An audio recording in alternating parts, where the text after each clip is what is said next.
Bismillah, Assalamualaikum warahmatullahi wabarakatuh. Perkenalkan, saya Sinta dengan NIM A321240014 dari Fakultas Keguruan dan Ilmu Pendidikan, Program Studi Pendidikan Pancasila dan Kewarganegaraan dari kelas A.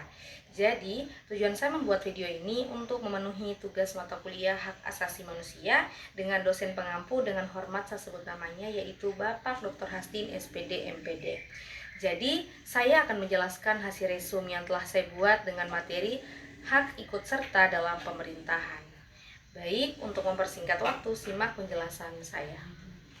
Nah, apa sih itu pengertian hak ikut serta dalam pemerintahan? Jadi, hak ikut serta dalam pemerintahan adalah hak setiap warga negara untuk berpartisipasi dalam proses pemerintahan baik secara langsung maupun melalui perwakilan.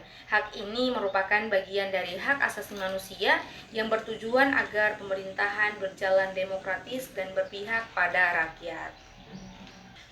Dasar hukum hak ikut serta dalam pemerintahan, hak ini dijamin oleh Undang-Undang Dasar 1945 Pasal 27 Ayat 1, persamaan kedudukan warga negara dalam hukum dan pemerintahan. Yang kedua yaitu Undang-Undang Dasar 1945 Pasal 28D Ayat 3, hak memperoleh kesempatan yang sama dalam pemerintahan. Yang ketiga yaitu Undang-Undang Nomor 39 Tahun 1999 Hak Asasi Manusia menjamin hak partisipasi dalam kehidupan politik dan pemerintahan. Nah, kita masuk pada bentuk-bentuk partisipasi politik. Yang pertama yaitu mengikuti pemilu, yang mana memilih dalam pemilihan umum. Yang kedua, menyampaikan pendapat melalui diskusi, kritik, atau demonstrasi. Yang ketiga, bergabung dalam organisasi seperti partai politik atau organisasi masyarakat. Yang keempat, ikut kampanye, yang mana mendukung calon atau partai tertentu. Yang kelima, mengawasi kebijakan pemerintah, memberi saran, kritik, atau evaluasi. Nah, kita masuk pada tujuan hak ikut serta dalam pemerintahan. Yang pertama yaitu mewujudkan kedaulatan rakyat agar kekuasaan tertinggi berada di tangan rakyat, bukan hanya pemerintah. Yang kedua, menciptakan pemerintahan yang demokratis supaya pemerintahan berjalan berdasarkan kehendak dan kepentingan rakyat. Nah, yang ketiga yaitu mengawasi jalannya pemerintahan agar tidak terjadi penyalahgunaan kekuasaan seperti korupsi, ketidakadilan, atau yang lain-lain.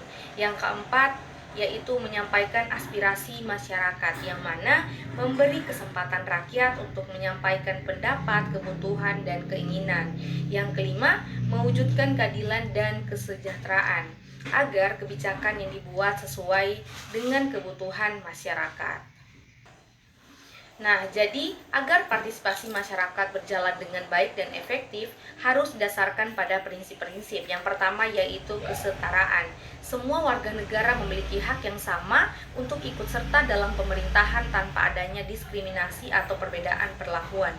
Yang kedua yaitu kebebasan. Jadi, setiap warga negara bebas untuk menyampaikan pendapat, kritik, dan aspirasi tanpa tekanan atau paksaan selama sesuai dengan aturan hukum. Yang ketiga yaitu tanggung jawab. Berarti partisipasi harus dilakukan secara bijak, sopan, dan sesuai aturan, serta tidak merugikan orang lain atau mengganggu ketertiban.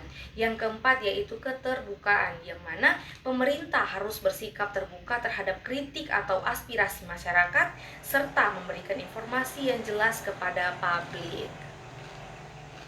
Nah, jadi poin terakhir yang akan kita bahas yaitu hak dan kewajiban dalam ikut serta dalam pemerintahan. Yang pertama yaitu hak warga negara. Jadi, yang pertama hak itu untuk ikut serta dalam pemerintahan. Yang kedua, hak untuk memilih dan dipilih dalam pemilu.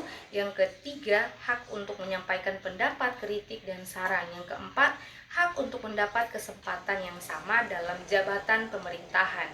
Yang kedua yaitu kewajiban warga negara. Jadi, kewajiban adalah suatu yang harus dilakukan oleh warga negara, yaitu yang pertama harus menaati hukum dan peraturan yang berlaku. Yang kedua, menghormati hak orang lain.